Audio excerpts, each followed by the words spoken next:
Welcome to the Bringing the Human Back to Human Resources podcast. I'm Traci Chernoff, and I've spent my entire professional career in HR. Each week, we'll explore the delicate balance between people and business with the aim to reconnect the two and create meaningful outcomes. Listen in as I share my own experiences, challenge the status quo, and chat with guests from various industries about our mission to bring the human back to human resources. Hi, everyone. Welcome back to the Bringing the Human Back to Human Resources podcast. Thank you so much for being here for another week. Don't forget to rate, review, and subscribe wherever you're catching this episode, whether you're watching or listening. Doesn't matter. Just make sure that you are tuned in and dialed in so that you can get all of the notifications for the next week's episode and the week after that and the week after that, etc. This week, I have Kevin Finke on with me. Did I pronounce your name correctly? You did it right. Amazing. Good job there, you Traci. see that? Thank you. You know what? I'm going to keep that in. We're not editing that out. You see, that is the way we do things around here. But let me introduce you to Kevin. You know that kid who never stopped asking why? That was Kevin. And asking why, finding out why something works and how to make it better still drives him to this day. Recognized as one of the top 100 most influential in the experience industry and an HR executive rising star, his trademark curiosity and contagious spirit can be found at the heart of the culture-rich employee and customer experiences he designs for the most progressive brands from Disney and HBO to Heineken and Coca-Cola. When not in an office or design lab, Kevin enjoys spending time on stages and in meeting spaces across the world, advocating for cultures of belonging and serving as an energetic MC, featured speaker, and workshop facilitator for a diverse list of leading organizations and associations. What is belonging? That is ultimately the question we are going to be asking today and answering. And so, Kevin, welcome again to the podcast. Thank you for being here. Wow, I am so excited. I'm an avid listener already, so now I get to hear myself talk on your podcast. Oh my gosh. Well, you were lucky then in that case, and so are we. And thank you for listening. Appreciate that.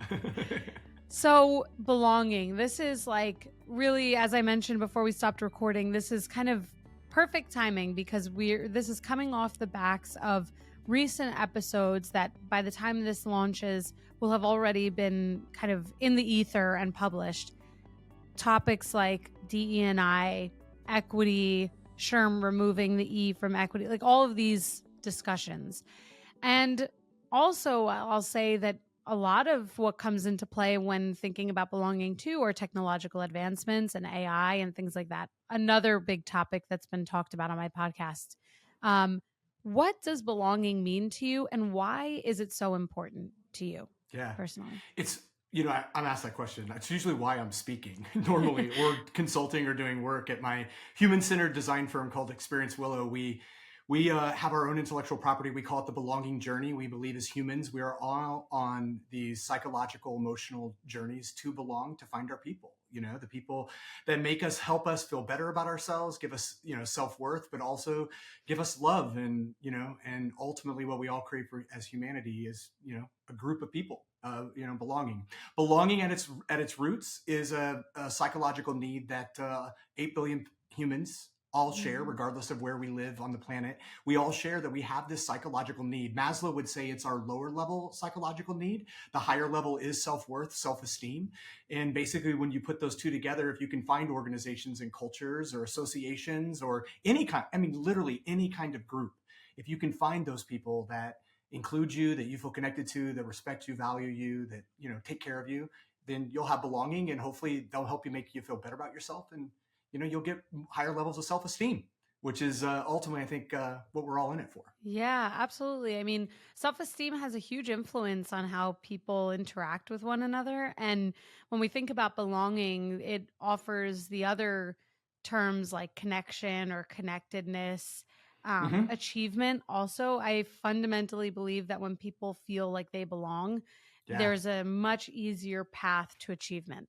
I mean, we kind of see this everywhere, right? Everywhere. Our teaching. So I've been fascinated by science and sociology and, all types of sciences all my life. And I think my approach to culture really started the 20 years before I started my design firm. I was a corporate marketer on the agency side of the business, calling on these really large multinational companies. And I was always into the science of like consumer needs, like what is it really that drive consumers to purchase. And in the last 10 years of that career, I was at a multicultural agency. I was actually the only non-Latino on an all Latino management team, Mm. and we were helping big brands basically connect out to the Hispanic community and build their consumer franchises. And I started studying culture there. I started to study, and understand what is the Latino experience in America. What do they culturally bring here? What is culture? Like, what is all of that? And that's where it all started for me. And in the end, how many cultures do we all belong to? We're all multicultural, all types of groups of people. And I think that any of those groups share the same things. They have some sort of I would call it a shared story, a core story. This is something that people, especially at work, feel connected to. It's usually around beliefs and values. It's around why the culture exists. It's about their values, their norms, all of those things. We connect to that. So that's really important. It's one of the major feelings of belonging, is that feeling of connection. And it's not just to people. It's also can to be things like a mission, a purpose, a set of values. You can feel connected to that too. Yeah. So very, very, very important, and I think that in addition to that shared story, as we kind of act out on it, we start to create all the things that cultures have. And this is inclusive of work or any other cultures. They have rituals, they have ceremonies, they have systems, they have practices, they have all those things that keep the culture running and in order. And so I think my training in marketing and studying multicultural marketing really has influenced the work that I do, working with businesses now solely on organizational culture and employee experience. Yeah, it's, as you were saying that, I was thinking about how interesting it is that everyone comes from a different set of values and principles and cultures, to your point, and finds this, within an organization that they're in, finds this new set of values and culture and principles that everyone at that organization hopefully subscribes to and kind of connects with in their own way. And it does make me think a little bit, even more broadly, I guess, about how people can make sure that the values organizations hold true, that they feel connected to them. And of course, it's easy to say, if someone doesn't have a job, they're going to say, well, screw that. I don't care what the values are. I need a job. I need to pay my bills. Who cares about values, right?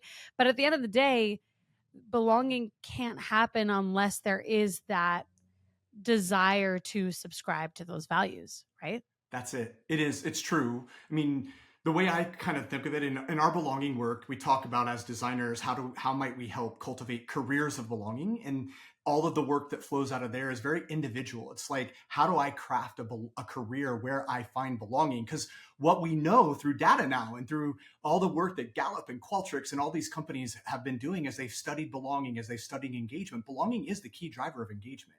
Engagement being emotional strength of that bond we feel with our employer, right, and the people we're employed with. And if you can find your people, like you have so that starts with understanding who you are. And a lot of people don't, I think, sometimes put into practice, what is my purpose, what are my values? They don't go through exercises, they don't go through, maybe they don't take Clifton Strengths and understand that they have some very true strengths and talents. Because when we know ourselves, now we can make the journey easier to find the people who will honor that self, right? Who will make us a better version of ourselves. And so that's really important. We also have cultivating, I would think, cultures of belonging. And that's like we're consulting with HR leaders and with business leaders to say, hey, you need to build in these rituals, these kinds of rituals, ceremonies, systems, practices. This is how we're going to drive belonging inside your company. And so we have two very different audiences we speak with, but at the heart of it, it's, one is crafting the conditions for belonging and engagement. The other is thinking about, well, how do I find my people where I know I will find a sense of belonging and engagement? Very active in that way. Many people don't think of their careers or when they're interviewing about that. I'm actively trying to find my people. It's that I'm trying to get hired. It's two different things, but I think both can be true at the same time. Oh, totally. That's one of my favorite phrases, that two things can be true at the same time. And one of the things I guess I'm curious about, really your perspective on, is coming off the backs of a conversation that I had with a founder recently of an organization. And they said that like they had this particular value that they Mm-hmm. created when they started the company, and that the value, the way that the way that it survives in the organization today is not commensurate with what they intended, and it doesn't reflect the intention that they had when they created Mm-hmm. that value. What do you do when you have a client or a founder or a business leader who says that to you, and they say, well, I still want this value to be this way? Our organization, so the value that they want it to be is X, but the value that the organization is actually, basically replicating and breathing into and executing on or displaying is Y. Yeah. Is there a way to fix that? Is there a way to say, okay, well, we need to rewrite this, or what do you do in that situation? Well, one is I think values can be mobile, meaning that they, based on what the strategic vision of the company is, what their priorities and goals are, you need your people valuing certain ideals, concepts, philosophies, whatever the things are that you value. You need them valuing those things so that you can get to your vision. And, a company that I worked with that really got me going in this work, really, because I started in the consumer marketing space with them. And the next thing I know, their chief HR officer was like, Kevin, I think you're in the wrong field. And I have a degree in advertising. I had been in advertising for like 20 years. And I said, what do you mean? And she's like, well, when you talk about brands, you talk about culture and the employees living the brand, and you're really passionate about it. She goes, have you ever thought you're an HR guy? And I was like, I don't know. I've never, no. And she was like, come with me. We're going through a transformation. We are a manufacturing company becoming a technology company. Two very different cultures, as we know, right? And so she was like, help me bridge that gap. Help me be a culture transformation catalyst for me. The first place we went to was, what is our purpose as a company, right? What is our purpose? So what's our contribution and impact in the world? And the other thing we said is, how do we, manage that purpose? How do we need to behave to bring that purpose to life? And so we did a values exercise. And in that, they named some very core values that they could hold on true to. But one of the ones that came up was this idea of courage, that they needed people to be courageous. In manufacturing cultures, it's hard to take risks, like for very important reasons. But they were like, we need to value this value, right? So we need people to aspire to bravery and to courage in our company so they can challenge the status quo and help us transform. And so this was a brand new value for them. And we went out and found places where we felt courage was already. We showcased those, we told those stories. We allowed people, we trained them on things. So we helped them adopt that value as a culture. Now, if a client came and said, hey, we signed up for courage, but we're not getting that, we're getting safety, or whatever the word is, then I would say, okay, well, those are two different values. So one is, you got to stop talking about valuing courage if you're valuing this, whatever the anti-courage value would be, right? So you have to just have an honest conversation with you. And then you have to say, does that value serve us? Is it serving us? Did we morph there, get there because we needed to value this actually? Like, that might be a question you have to have, right? Yeah. But you want to get clear. And I think that values steer us towards our goals, towards our priorities and strategies. So it would be okay for them to not have the original values they had when they're founding. If their strategy and their vision and things are changing. Yeah. Very interesting. My wheels are spinning here. I don't really know what to ask you first. I think the first thing that I'm, I guess, reflecting on, which I'm just going to share, is that what you said about values being mobile, that things can inevitably change because things inevitably change. It's really interesting to me. And I agree, actually. I think when I think about values, I often think about them in a static way, that like, these are our values, this is what we have to do, and this is what we're going to do forever, and it's going to work, and it's going to be great. Yeah. But based on the story that you just shared, it's a really good example of a business changing, not really fundamentally who they are.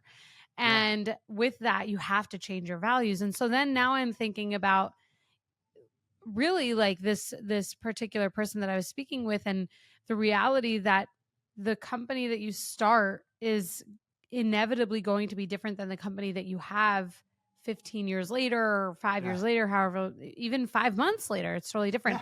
So then I guess this first question that I have for you is, when someone is creating or establishing values, whether it's a new company or they're establishing new ones, are they then encouraged to think less statically? Like, should they be thinking about values that can transcend change? Or is it a better strategy to think about values that really work in terms of like maybe a shorter term period of time and then there's a revisiting? Yeah.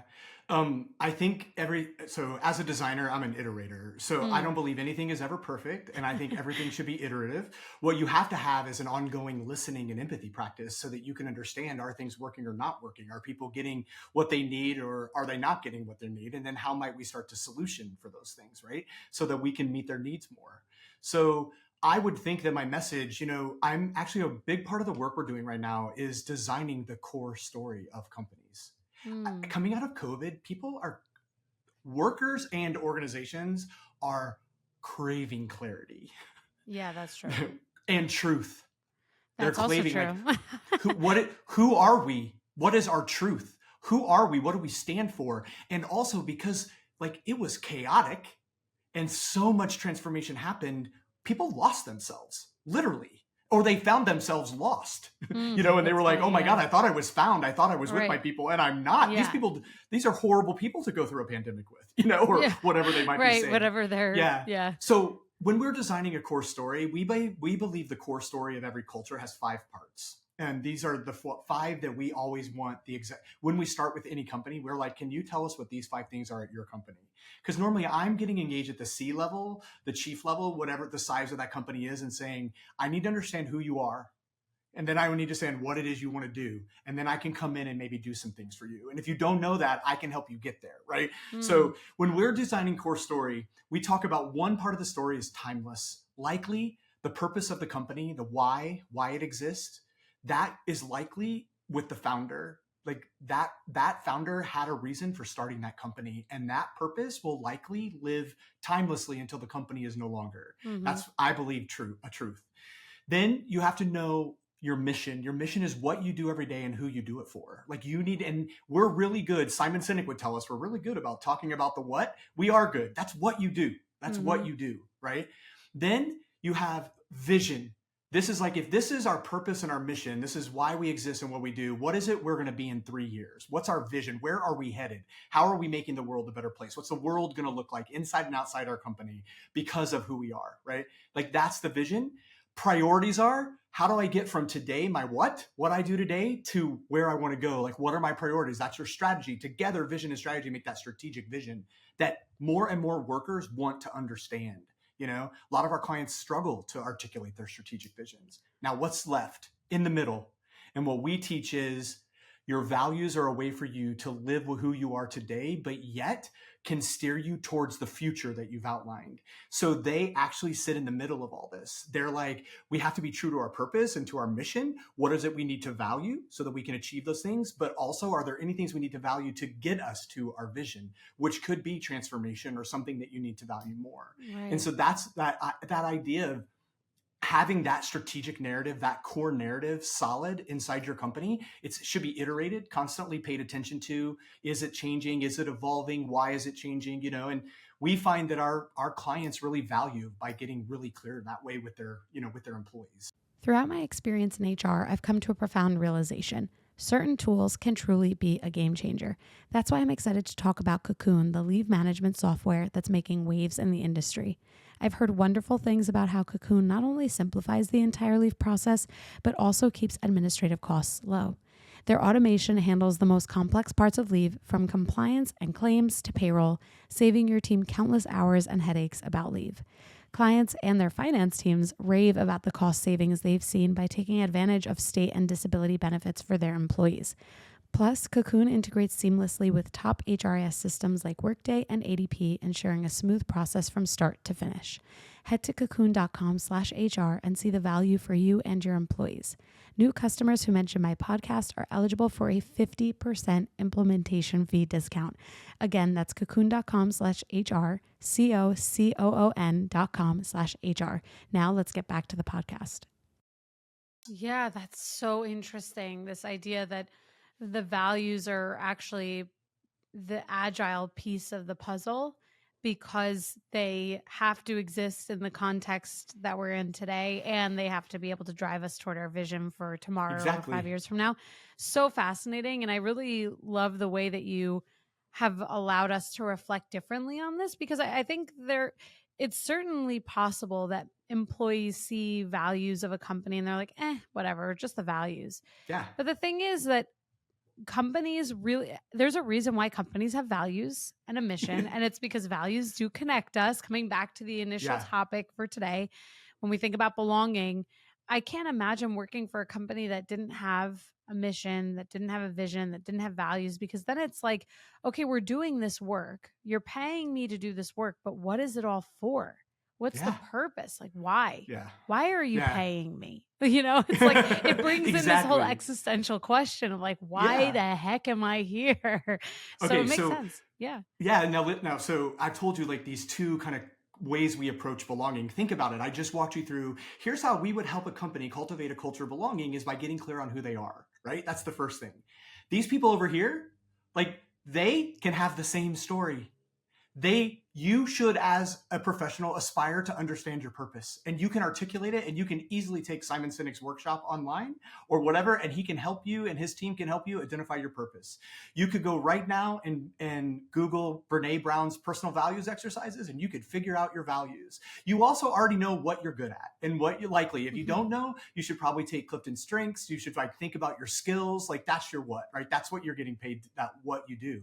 Then what's left is strategy and vision. And for me, that is life strategy, life vision, career vision. Where is it I want to be in my career? Where is it I want to be in my life? How is my career, one of the cultures I belong to? Or it could be multiple cultures. Mhm. Like, how is that driving me towards my life goals? That's having a strategy and a vision for your life. Now imagine you've got that, and you come to this company to interview, you're like, tell me about your mission. And you're like thinking about what your mission is. And you're thinking about what you get excited about and what you're strong. You're basically trying to find out if you're not just your values, you're trying to find out whether or not, and maybe you won't know through the interview process, but you'll be intrigued enough to get hired, and then you'll go and you'll start navigating.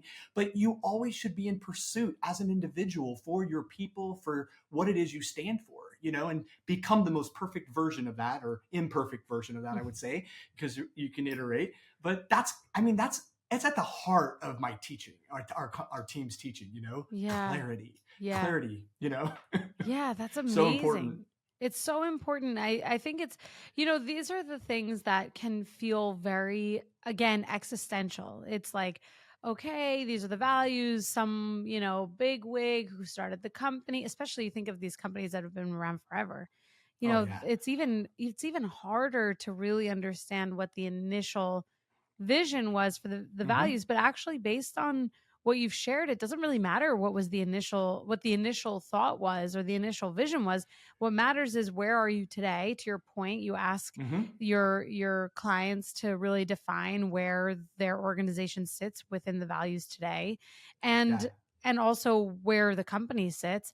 And then it's like, okay, well, does this align with what you want to achieve or who you want to be? Yeah. And if not, like, let's get there. So I think it helps, at least it feels this way for me. I think it helps to give some tangible element to something that can feel somewhat esoteric. Like values just really, especially depending on where someone sits in an organization. Naturally, a lot of my listeners are in HR or pursuing an HR career at some point. But even if you're not, depending on where you are in your careers, you could be a little bit far removed from some of these decisions or some of the feeling of being able to influence these things. But when we think about values connected to culture, connected to belonging, everyone has an impact on how values live and breathe in an organization, because inevitably they are so deeply connected to the culture. It's like it's almost like, is it the cart or is it the horse that comes first? Is it the egg or the chicken, right? Like, is it the values or is it the culture? Does the culture come from the values, or do the values come from the culture? I don't know. Do you know? Well, I would say my company's values come from me. They are my literal, but like I'm a founder.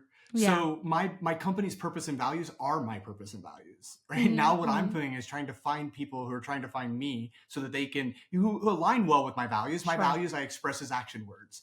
We talk about serving and respecting. So I'm looking for people that want to help others and they want to do it in respectful, kind, considerate ways. Like that's the kind of conversation and the kind of business and companies we're trying to create, right? Then we go into like our work product. Our purpose is to ignite a contagious curiosity that powers betterness. Like we just want, when you said, I'm curious, Kevin, you now have me thinking, I was like, oh my God, I'm living my purpose. I just made Traci, I just ignited her curiosity. Like if I don't do that, I feel like I'm failing. If I don't challenge people or offer a new way of thinking about something, like to me, that's my purpose. And hopefully, I'm in service of betterness, whatever the betterness is. But that's my purpose. I need people to align with that purpose because that's the purpose of our company now. And then my values, we have these serve, respect. Then we have wonder and create. So this is the act of being curious, the act of asking why, what if, what else, my 3 favorite questions.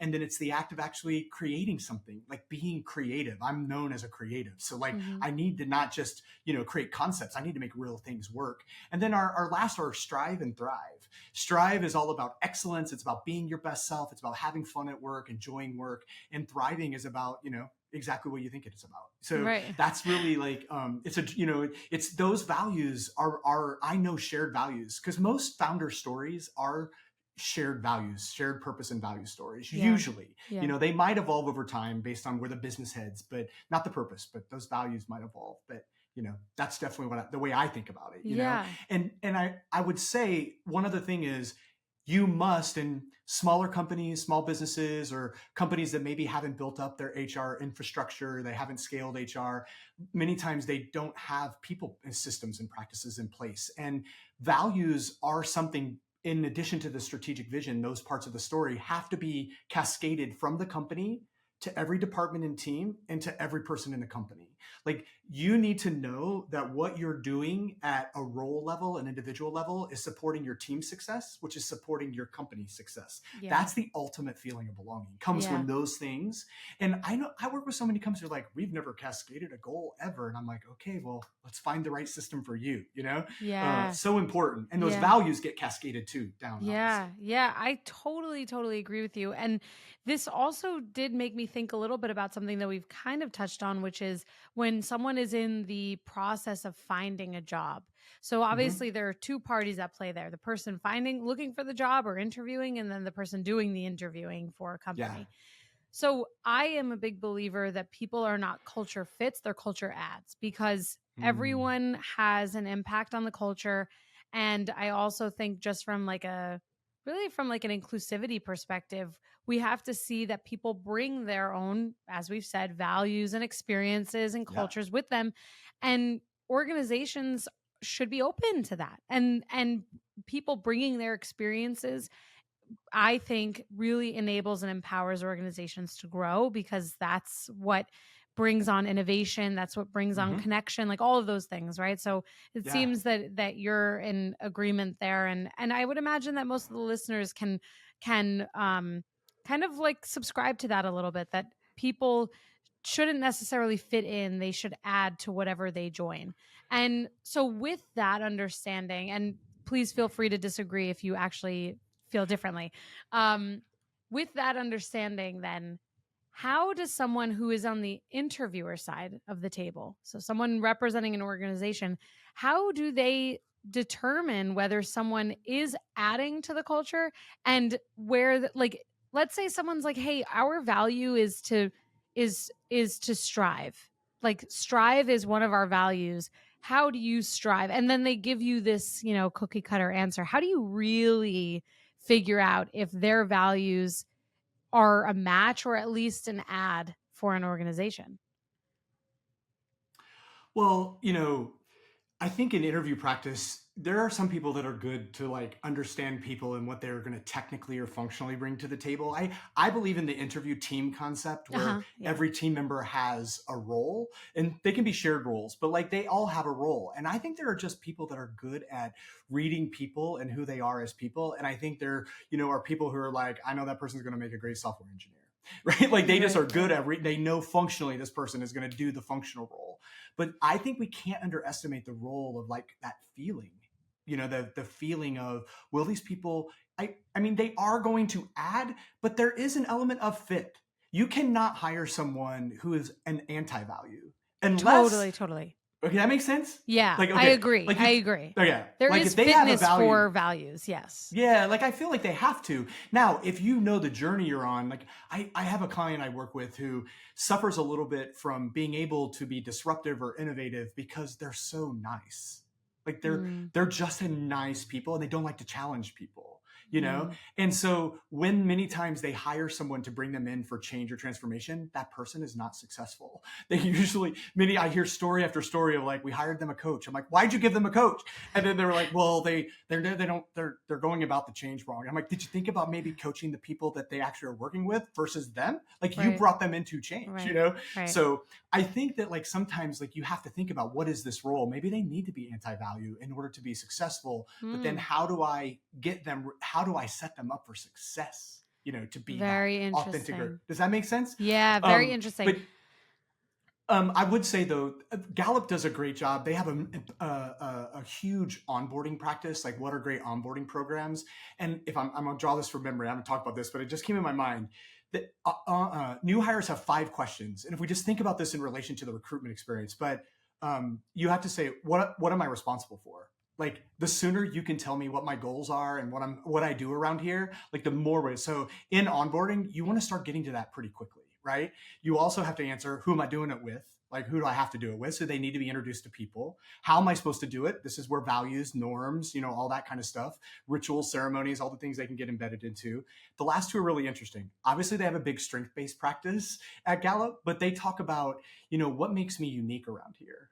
What makes me unique? What makes me valuable? What do I have that other people don't have? And as an employer, you can help people figure that out, right? So like that's the one. And the last one is, where am I headed / what have I attached my train to? Meaning like, where are you headed, company? So give me the future, give me the vision. And when we can use onboarding to answer these 5, but if you think about recruitment, you could start thinking about all of those things. And that idea of like what your strengths are, what you're unique, as much as you're screening for values, I almost feel like you're also screening for value, if that makes sense. Like you're screening for how are they really going to help us? And how is this going to be a place for them that they can really leverage those strengths that they have, those skills and talents, Yeah. These are great points. And I appreciate what you've said about culture add and culture fit. And maybe it's actually not so much about culture. It's like value add culture fit. Because right? Like, is that what it is? Yeah. We just iterated, everybody. Mark, we just iterated. Book title in action right now. Yeah, right. Value add culture fit.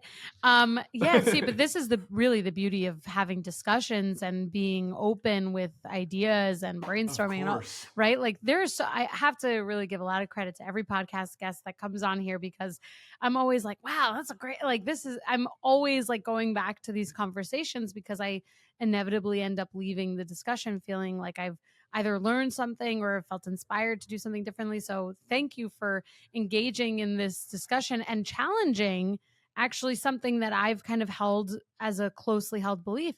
But really coming back to this, if it's value add culture fit, then we acknowledge that cultures of organizations are deeply held, and there has to be some fitness, to your point, and the values, as we know, which can and will be iterated on, there's an add there, because there does have to also, to your point, be some match between the values. There has to be some harmony there. So I like where we've gotten to. Well, and I feel like culture fit is almost inclusion. And I almost feel like value add is, give me a workplace there that I can show you my best. I have actually the ability to show you my best. Well, that's belonging. It's also self-worth. It's self-esteem. Like I want to feel valuable. So like I need to make sure I'm adding, because when you strip it all away and you think back 200, 300, whatever, 100,000s of years, we have always been driven as human beings to find our people, to find community, because one, we're safer when we're in community.